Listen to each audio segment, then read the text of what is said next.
Understanding and Integrating the Emotions with St. Thomas Aquinas, Dr. Conrad Baars, and Dr. Suzanne Baars.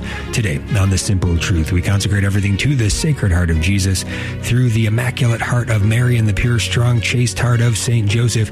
I'm your host, Jim Havens, and our guest today is Dr. Suzanne Baars. She's a licensed professional counselor and marriage and family therapist with a private practice in Irving, Texas. Sue is also the daughter of the late Dr. Conrad Baars, a psychiatrist, author, and pioneer in the field of Catholic psychology. His work is based on that of St. Thomas Aquinas. You can learn more at baarsinstitute.com. Dr. Conrad Baars is also the author of Feeling and Healing Your Emotions. A Christian psychiatrist shows you how to grow to wholeness. And that is where we're going to be going today, what we're going to be discussing today.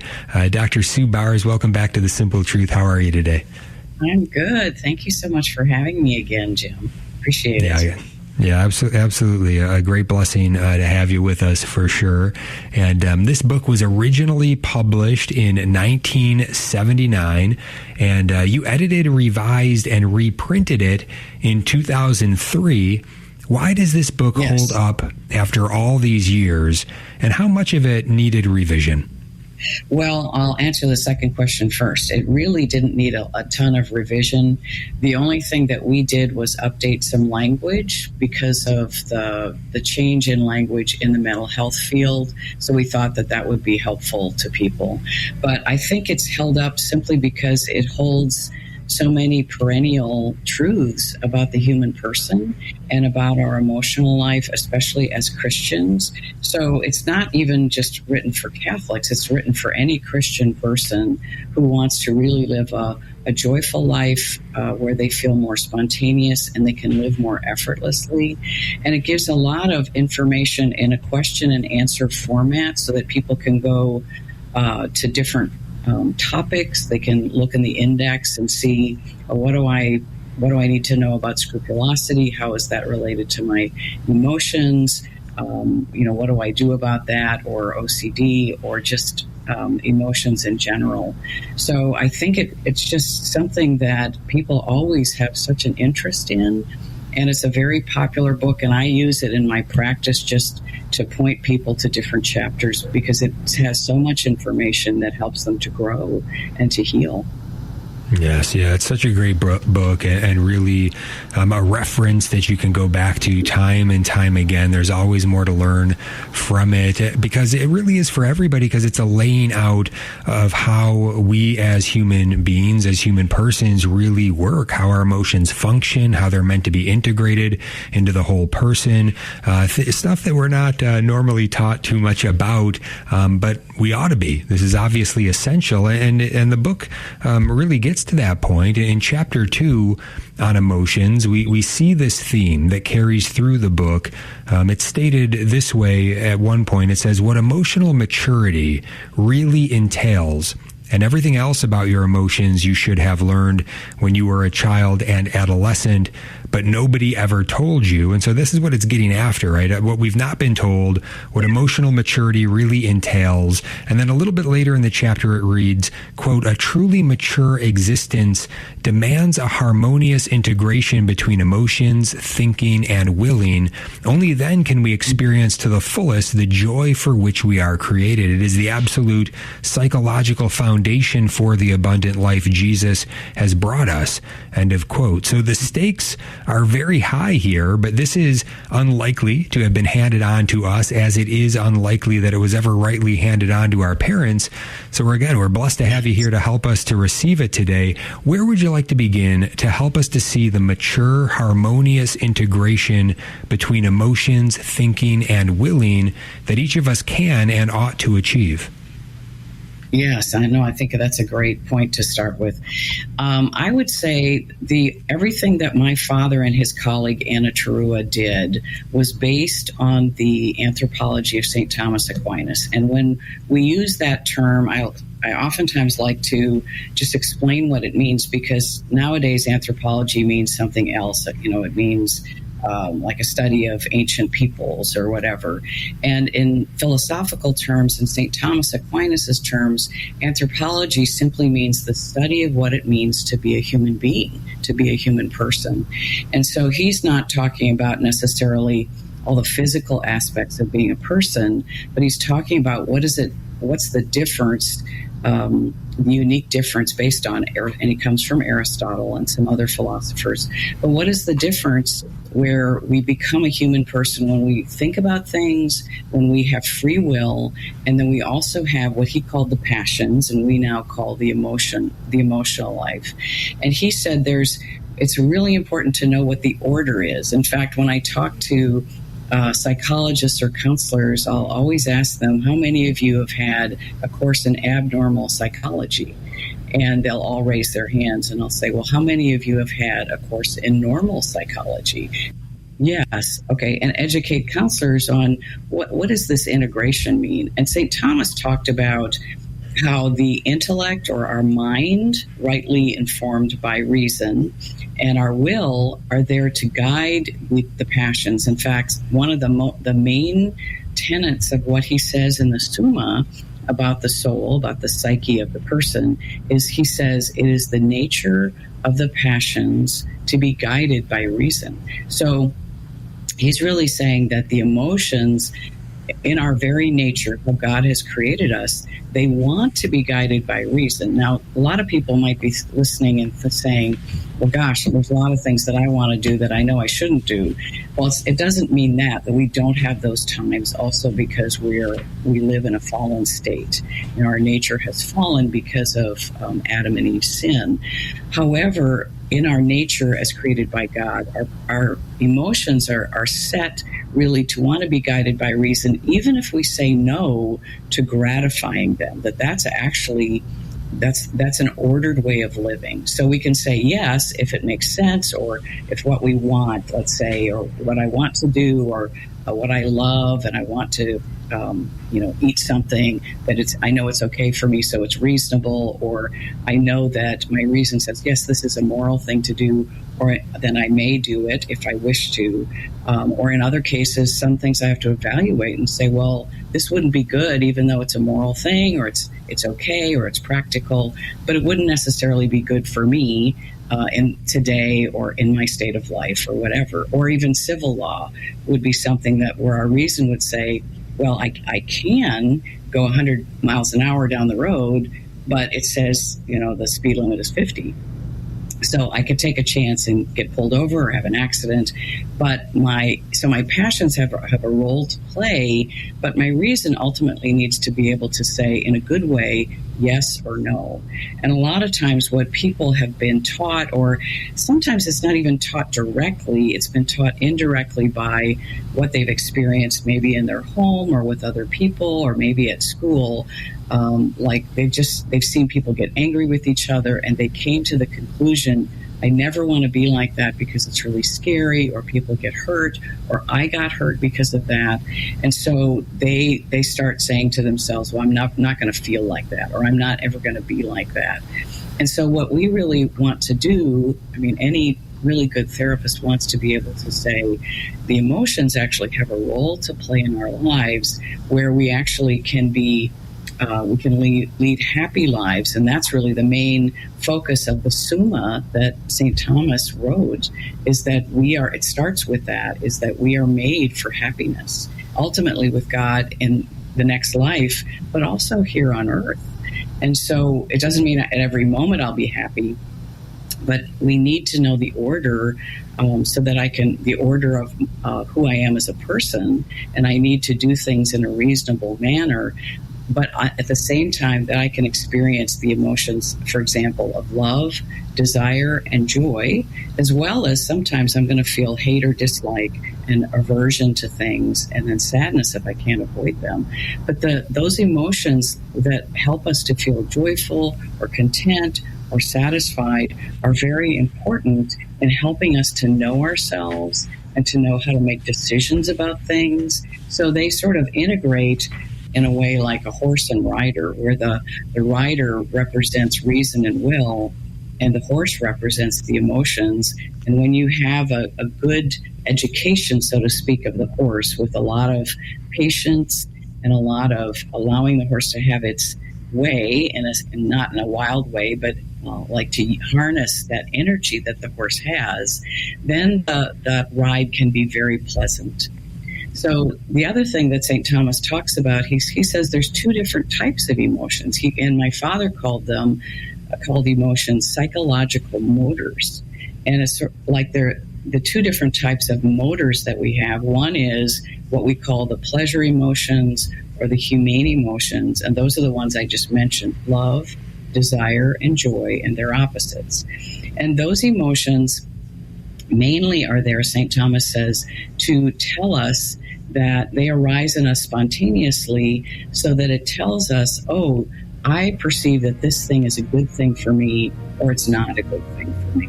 And so it tells me something about myself and my relationship to that object or the person or the idea.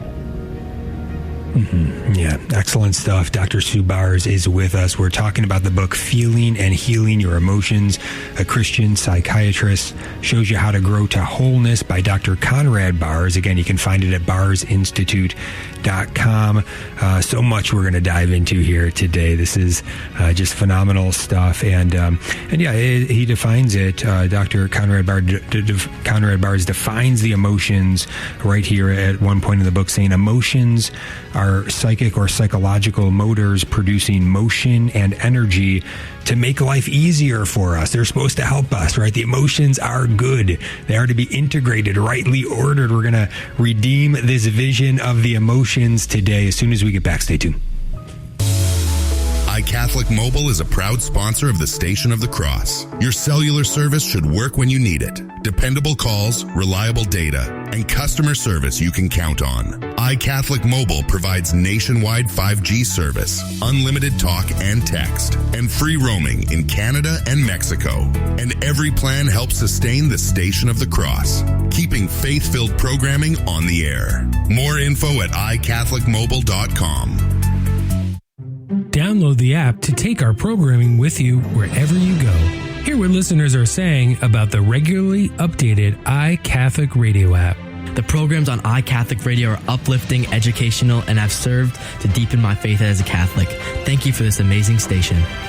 Download the free iCatholic Radio app in your Android or Apple store today. If you already have the app, please consider giving us a 5-star review or telling a friend about it.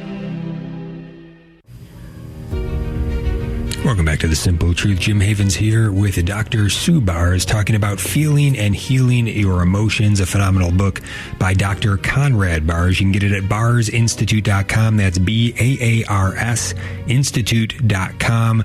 Highly recommend it. And I want to just read a portion of the book here. This, to me, really gets at the heart of so much in this book, helping us to really understand and redeem this rightly ordered understanding of the emotions flowing from St. Thomas Aquinas through Dr. Conrad Baars and now Dr. Sue Baars to us today. Listen to this. He writes here, Dr. Conrad Baars writes in the book, if past generations had any idea that man's emotions are his friends and want and need to be guided by his reason, they would not have directed all their efforts and training methods at suppressing, if not completely eliminating, so-called mortifying them. It is true that we were taught that we must control our emotions by reason and will. However, this teaching often conveyed, if it was not explicitly stated, that you must control them, for if you don't, they'll cause you to sin. You must suppress your feelings at all costs. You can't trust them. If you don't mortify them, kill them, they'll get the upper hand. Telling a child over and over, you must control your emotions, especially in an atmosphere that suggests emotions do not want to be controlled and guided by reason and will, creates an emotional climate in which the emotions cannot develop toward maturity and integration with reason and will. Telling a child your emotions need and want to be guided and directed by reason, and we will help you to bring this about by our own example and sensible teachings, enhances the growth of the emotions and their ultimate integration with the higher faculties. The omission of this fundamental observation, and several other ones I shall mention shortly, from the masterworks of this 13th century philosopher have cost mankind dearly. For centuries, we have been wasting precious energy in promoting and enforcing a continuous battle between emotions and the higher faculties, instead of using this energy judiciously for the purpose of establishing an ever greater and ready state of cooperation and mutual support. For countless generations, the candidates to the priesthood were taught that the above views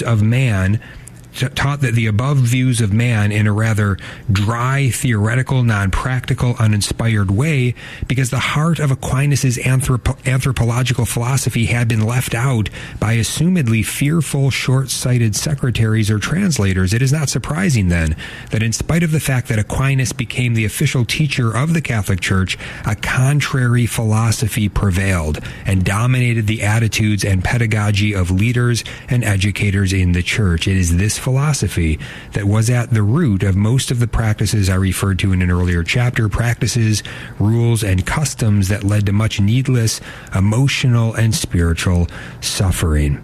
So this, to me, really gets at it, to get back to the true teachings of St. Thomas Aquinas on human anthropology, on the emotions, which have been either dismissed or maybe even wrongly understood. But this I think this very important distinction, right? That the emotions are good. They are to cooperate with reason and will, yes, and certainly the intellect is overall here. The right formation of the intellect is very important here to bring this all about. However, to think of it that way versus to think of it as, to the horse analogy that you mentioned in the first segment, which your father, Dr. Conrad Baars, does a great job of laying out at the end of this chapter, where instead of trying to raise the horse and ride the horse in cooperation so that you can run free, instead of that, to kind of not feed the horse and to beat the horse and to think the horse is working against me and all of this. This is not good. This is not the way we are to look at the emotions. And when you see it as it's laid out here and you start to understand it, what a help it is. That's why, again, this book is just so important. So grateful to have Dr. Sue Baars on with us. But what rises to the top for you as we think about this today? Well, I think what you're saying is so true, because there's so many different misunderstandings of the emotional life, and people are trying to live their lives as good Christians, and they've had a bad pedagogy, or they, like I said before, they had a terrible example, so they decide to either repress their emotions or control them or avoid them, and they're always fighting with themselves. You know, as you were speaking, Jim, I was thinking, it's a lot of times I'll give an example to illustrate why the emotions are good, and I'll say, you know, every emotion is a physical feeling. Now, every physical feeling is not an emotion, like thirst or being sleepy or tired or hungry or whatever. But when we think about physical feelings, most of the time, I would say I'll say, well, do you know when you're thirsty? And do you know when you're hungry? And do you know when you feel dizzy or you're tired? And they'll say yes. And I'll just talk to them about, do you ever think that those are bad? And they'll sort of look at me strange. I'll say, well, no. I mean, unless I'm going to overeat or oversleep or something like that. And I'll say, that's right, because those physical feelings are there to just, by nature, they just arise spontaneously to tell you something. And then you have to figure out, well, what am I hungry for? Or I'm thirsty. Do I want something hot or do I want something cold? You know, what's the weather like? So that might affect what I want. Do I want ice in my drink or something or not? And so just in a parallel way, because emotions have a physiological component like physical feelings, but they also have this psychological component because they arise from interactions with other people, or from looking at a beautiful painting or something on a billboard, or a conversation or thoughts or something like that. They arise also spontaneously, and in themselves, they're really morally neutral.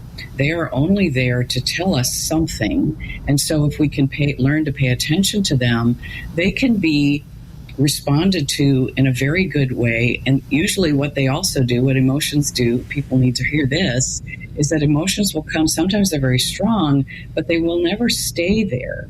They always eventually die down. And so a lot of times people are very afraid of their feelings because they think, well, if I let that feeling out, I don't know what to do with it. I don't know how to direct it. It'll be out of control. I'll be out of control. I'll be embarrassed. All these things, or I'll sin. I mean, sometimes they actually think they are going to commit a sin by having certain feelings. And what they really need to realize is that, really, as I said, emotions as well as physical feelings are morally neutral. They can be taken up into something sinful, like if if someone decides I'm going to eat like a glutton, well, that's considered a sin.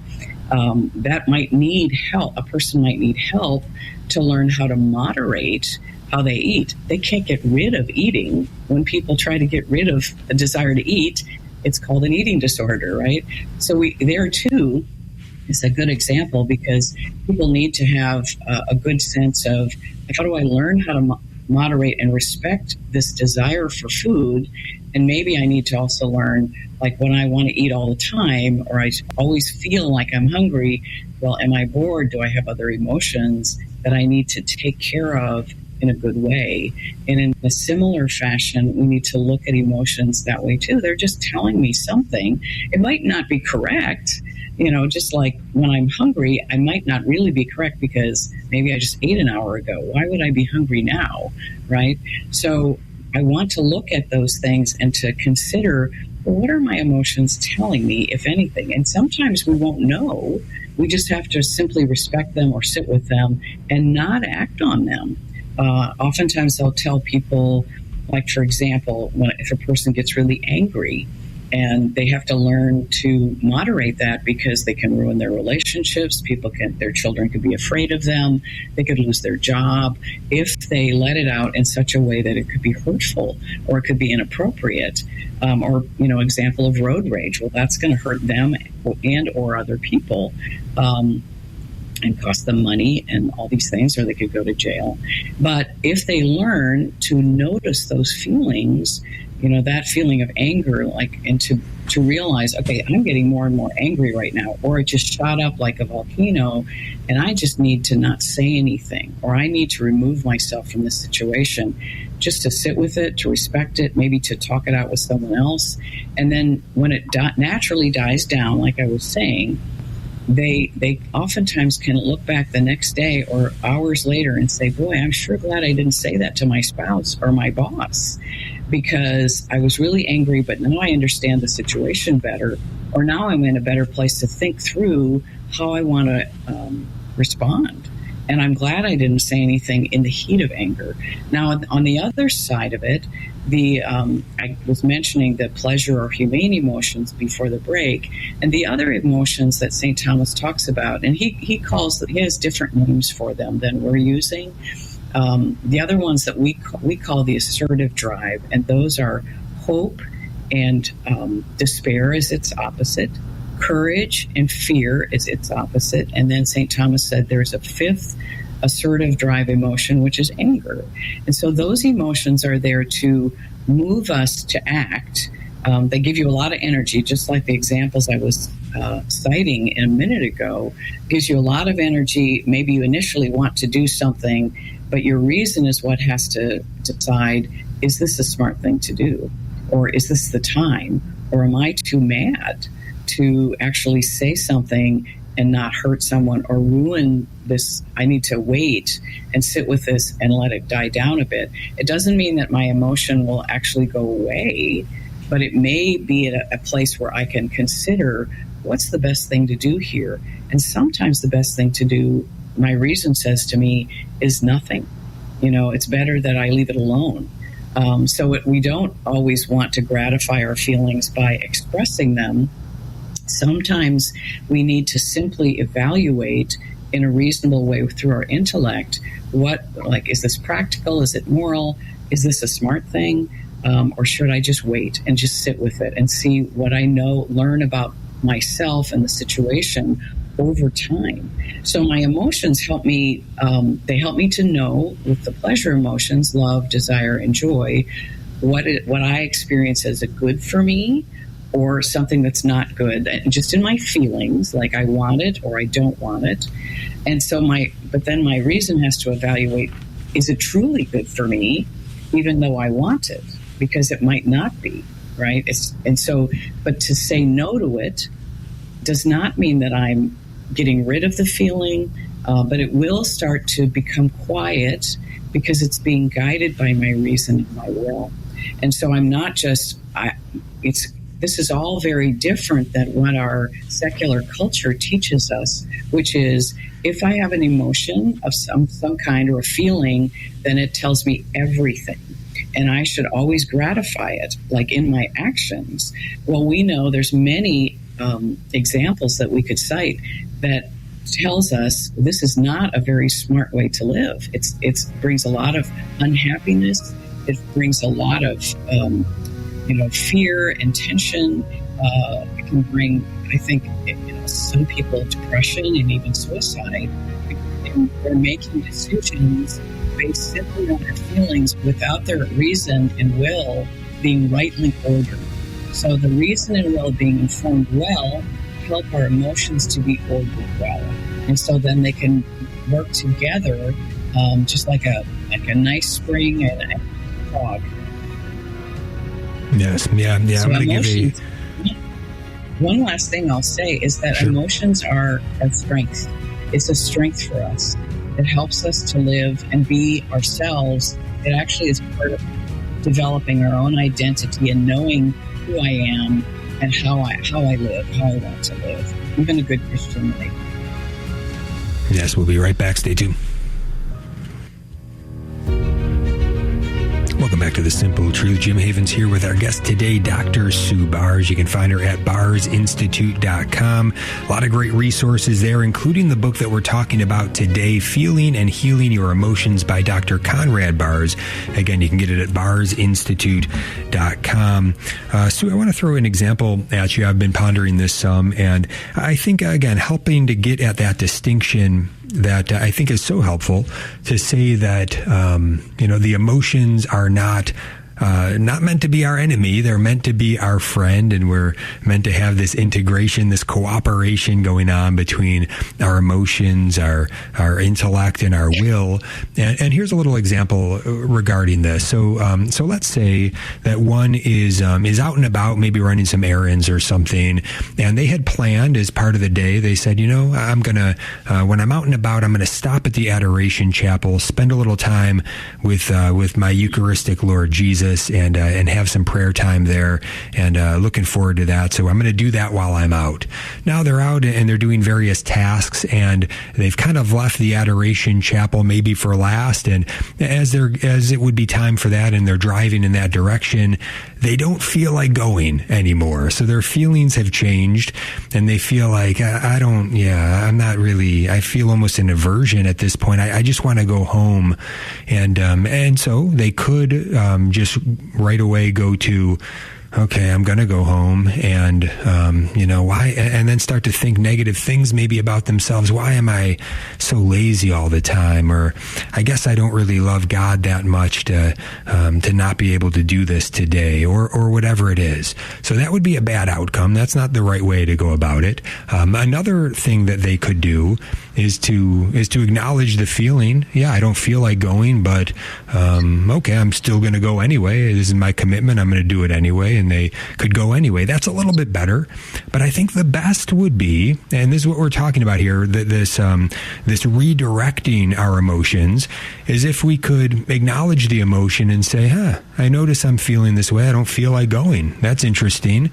I am a bit more tired now than when I made that plan. And, I'm actually starting to feel a lot of pressure too, that there's a lot of things that are waiting for me at home, a lot of work I have to do. And, I can see how that's weighing on me. At the same time, let me remind myself here. Let me try to redirect the emotion here, and let me remind myself why I was planning to do this in the first place. because my time with God, my time there in that Eucharistic chapel today, that's actually my most important time today. And I want to be with him because I love him above all else. And as you start to remind yourself, as you start to give yourself those reasons again, the feelings start to change. And then you start to feel, you know what? I actually feel like I do want to go again. And then you go and then you're not working against the feeling, but the feeling has been rightly ordered by the intellect, reminding yourself the real reasons behind all of this. So that's just one example. But I think if we kind of think in these terms, then you do start to live differently. You start to notice your feelings, and you can be free to use your intellect to redirect your feelings in this way. Might not always work out perfectly. Sometimes you might just have to work against maybe something that you feel because you're going to do the good regardless of your feeling. But anyway, any thoughts on that example? Anything else to say about that? No, I think that's a great example, and I think it's true. I mean, I think we have to just sort of notice the feelings and respect them. Like it's telling, my feelings are saying, I don't really want to go, but I know this is a good thing. And without having to chastise myself or to think badly of myself or to think that that's a sin. You didn't mention that, but I think sometimes people would probably feel that if they were scrupulous or think that. But I think just to notice it and to be able to sometimes make a decision despite that, which is fine. It doesn't mean that you're doing any damage to your feelings. It may not be what you want to do, but it might be a good thing to sort of have a conversation with yourself, in a sense, with those feelings, those parts of yourself, the part of yourself that says, I don't want to go, I'm too tired. It's like, well, I know I want to do this, in terms of I will do it, even though I don't want to do it at the moment. And I know that usually when I go, even though I'm feeling tired, the Lord always takes care of that in some way. Now, I would say sometimes we're going to go kicking and screaming internally, and we're not happy about it, and maybe it's not a great experience. But I think the great thing that we can remember at that time is the Lord is always going to do something for me and with me and in me, and I might not see it right away, but he'll use that time for somebody else, and it's important that I go. It's sort of like dealing with, as you were talking, I was thinking it's like how we would help educate a child, and if we always let the child say, no, I don't want to do that, or I don't want to eat that, well, the child will never learn to eat the right things, or they will never learn manners with other people. They'll just sort of be wild. It'll be a problem because they'll not be able to live with other people in a good way. So we want to be able to say to that child something in terms of, you're angry, aren't you? Or I can see that you're angry. And they're going to say, yes, I don't want to do blah, blah, blah. And you could acknowledge that and say, I see that you don't want to do that, but we are going to do this, and this is how we do this in our family, or this is how you and I are going to be today.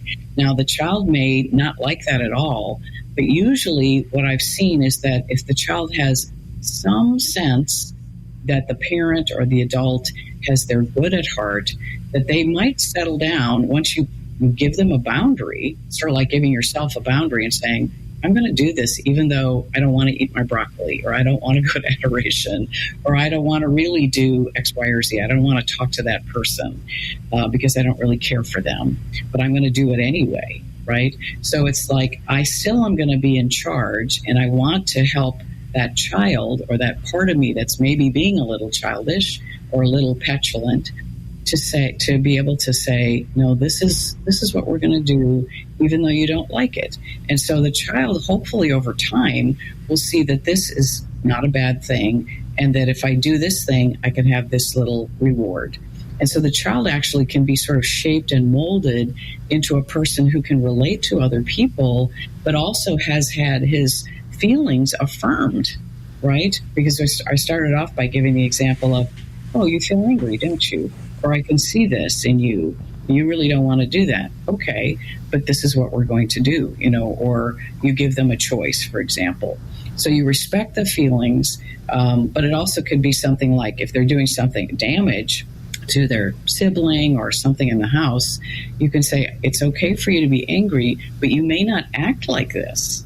And so it's sort of the same with us. It's like, it's okay for me to not want to do this, but this, I'm actually committed to the Lord that I would go. And this is something that's important. Even though I'm really tired, I might have to take a nap in adoration, and the Lord will understand. So it's really, even in that, it's respecting the feelings in terms of, when I say that, it's not that I'm always going to act on it or do what I want to do. It's that I recognize that right now it doesn't appeal to me, but I know that it's the better thing to do, and I have time to do it. Even though I'm tired, I'm going to make that decision. It doesn't necessarily mean I'm always going to do that. I'm not always going to, being a human being, I might not make that decision, but that's a possibility that I'm going to do something even though I don't feel like doing it. Mm-hmm. Yeah, Dr. Sue Baars. Really, yep. Yeah, sorry. I was just going to say, our Lord in his human nature in the Garden of Gethsemane did not want to go to the cross, but then he said, but your will, not mine, be done, right? Because that was a horrible experience that he was going to encounter, and he knew exactly what was going to happen, and he was afraid. And so, of course, he wanted to avoid that, but he decided he would. Yes. Yeah. Thank you, Jesus. Yeah, Dr. Sue Baars is with us, baarsinstitute.com. And, we all want the right and good vision of this as we learn about it. It's beautiful, right? This is what we're made for, that we would have this, reach this level of emotional maturity in our lives, and that growing up, this would be handed on to us, and there would be really emotionally mature adults, parents around us that would be feeding us in this way, because as Dr. Conrad Baars writes in the book here, he says that emotional food for you or me is actually the emotions of other people, what other people feel and share in such a way that it can be felt in the literal sense of the word by a child is the emotional food for his emotional life. The composition and richness of ingredients will determine whether or not the child will ultimately become emotionally mature. So certainly this vision doesn't all come fulfilled for all of us in any level of perfection. So different levels of experience we all have here, but that's another beautiful part of the book, lays out the truth of it all, and then it gets into the healing. So we don't have tons of time on the show today. I wish we did, to unpack it all, but what do you think is the most important to share with people today about really healing the emotions? Well, there's a number of different things, and you're right. There's so much to say about that. I think that the quote that you were reading, where the emotional food is the feelings of other people, is a lot of people could probably hear that and misunderstand that. But it has to do with the innate need for every human being to be loved unconditionally by another person. And so just like we always every human being needs to receive food, shelter, clothing, education from outside of themselves, so too do they need emotional food. They need love from other people. And that comes through what my father and his colleague developed, this concept of affirming love or affirming presence or affirmation.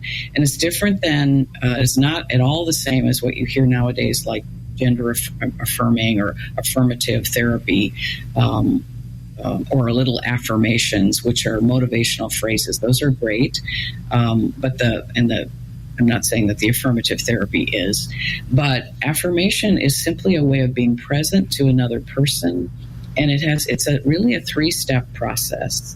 And the first step is that I am open and attentive and receptive and aware of another person. So I'm really there with them. I'm not thinking about other things. I'm not there to get something from them. The second step is, as I get to know them over time, I allow my feelings to be moved by maybe with delight or liking or if love. And so that I'm sort of getting to know them as a person. So it's not just a business transaction that's happening here. And then the third step is I have a choice to make, that when I have been moved by this person, I reveal how I feel, like my liking or my love for the person or my delight in the person, in my countenance, in my tone of voice, in my choice of words. Mainly, it's a way of being with another person. So it's a way of living in which I focus just on being present and being receptive. And what happens there is that over time, that helps to strengthen the person to be themselves.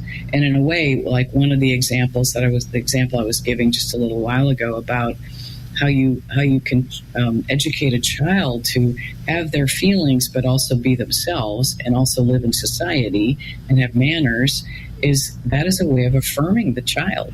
Like on the emotional level, like, I know it's okay that you feel this way. And then intellectually but it's not okay for you to act this way.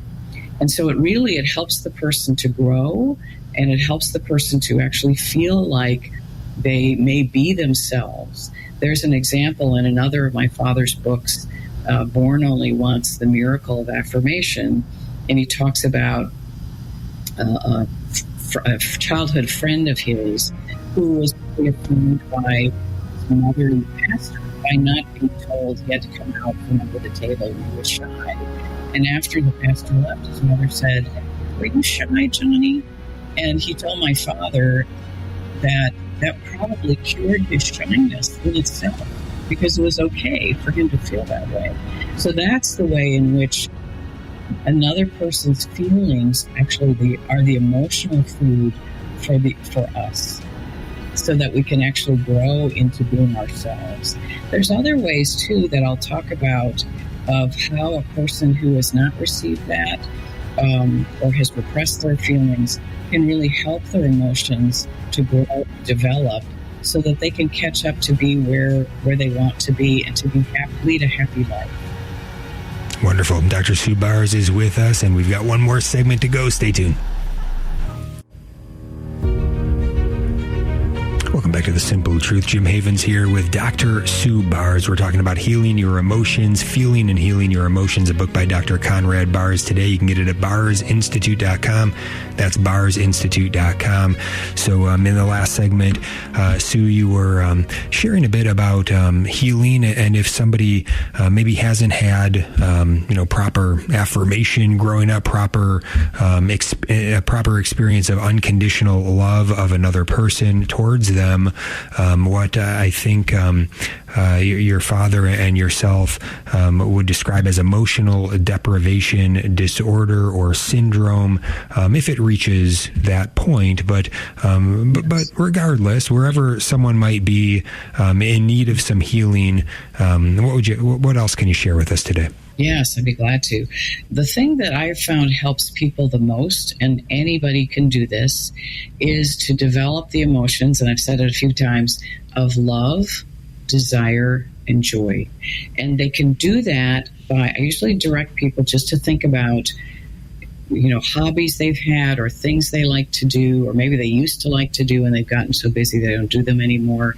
And I usually direct them to think about things that don't necessarily cost anything, like walking out in nature, not to get a lot of steps in, or, that's fine, but for the purpose simply to notice what is happening around them, like notice the breeze, or are they hearing birds calling to each other?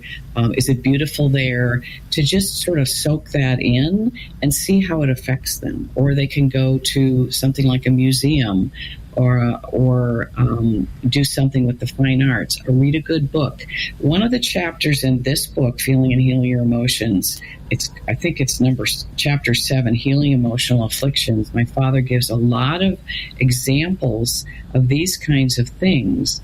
And what it does when we do that, it helps the person, because they're not just thinking through everything. And a lot of times when they've come from dysfunctional families, or families where there's a lot of neglect, or they didn't get enough of what they really needed, they're constantly thinking about things and trying to figure out how to please other people so those people will like them, or they won't be mad at them. And so everything sort of has to go through their head, and they never really are able to just sit in their feelings, and the feelings actually are pleasant, and that they can enjoy life.